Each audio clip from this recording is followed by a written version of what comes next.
Bako garantiya o maninigo na padusahan asin tawanin penalidad tangani makanultol o magintanos ang gibukan sarong menor de edad. Sigun ki Konsehal Gail Abunal Gomez, urog na kaipuhan ang paghulma kan gawi asin pag-uugali kaini na dapat mahiwasan ang ginigibo sa syudad kaya sarong ordinansa ang ipigsunad sa sangguniang panlungsod kan Naga Manumudigdi.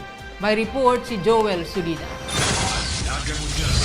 Nakasutan sa sangguniang panglungsod kan Siyudad Dignaga ang sarong proposed ordinance para man sa pag-institutionalize sa citywide values formation para man sa mga hobines na nagenyo. Altaw na Martes sa regular session kang 15th sangguniang panglungsod na naging privilege hour pinagsaysay ni City Councilor Gail Abunal Gomez ang mga naging insight ni Dr. Lourdes Hani Calandanga, sarong psychologist. Dangan ang importansya kang pagkakaigwaning values formation para sa paghurma kang behavior o pag-uugali asin gawi kang mga hobenes.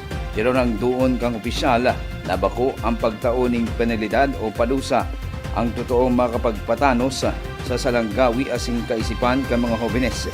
Imbes, iyo ang kung paano ang dapat nagibuhon ka mga adult o mga magulang para man masiguro na ang sa indang mga minor de edad na aki dai mag-abot sa punto na kinupulgan ang sadiri o maging ang kapwa huli ka mga negatibong nahiling o impluensya na nadadala kaini sagkod sa iyang pagguranga.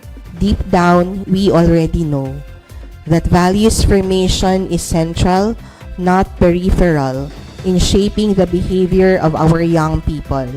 She pointed back to what we used to call GMRC, good manners and right conduct, where respect, kindness, humility, and discipline were not just words in a textbook, but lived expectations in our homes, schools, and communities.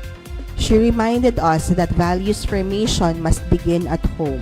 Tinunang ehemplo pa kayo ni na nangyaring madugong mass shooting sa sarong eskwelahan na ikinagadahan kampirang mga estudyante na ang kaggibo mga hobenes man asing kapwa estudyante nagpapahiling na igwaning tagolnod asin labot ang sistema para maprotehirada asin mapadukulang marhay ang mga kaki ang nagenyo. These events trouble us not only because of the loss of life, but because they suggest deep cracks in the systems that should be protecting and nurturing our children. Family guidance,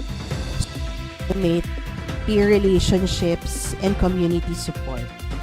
As a psychologist, Dr. Carandang speaks from the lens of development and mental health.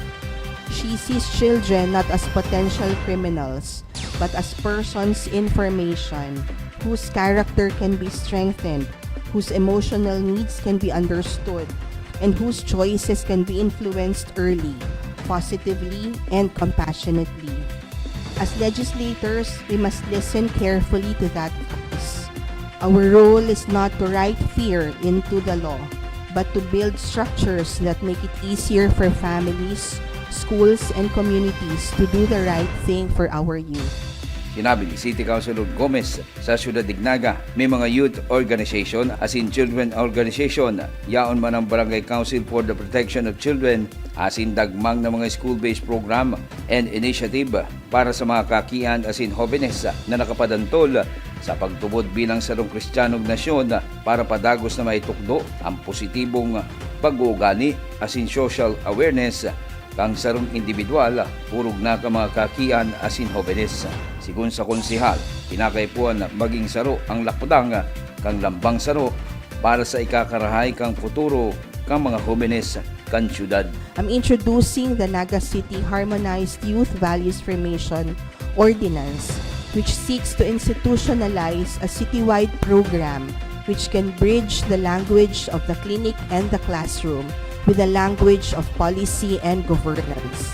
Today, I ask this august body to consider that the most effective way to prevent youth violence is to make sure our young people grow up in environments where violence does not feel like a solution, because they have learned values, experienced compassion, practiced peaceful conflict resolution, and have seen adults who model the behavior we expect from them. Para sa Nagangunyan, Joel Sulina. Nagangunyan. Ika ako, kita ang naga. Ang tabayan ang iba pang impormasyong may kinaaraman sa lambang na genyo. Ang naga ngunyan, sa ngaran kan sa kuyang pag-iriba sa Public Information Office na pinamamayuhan ni Jason Nyola. Ako si Riza Mustar Santos. Diyos mabalos.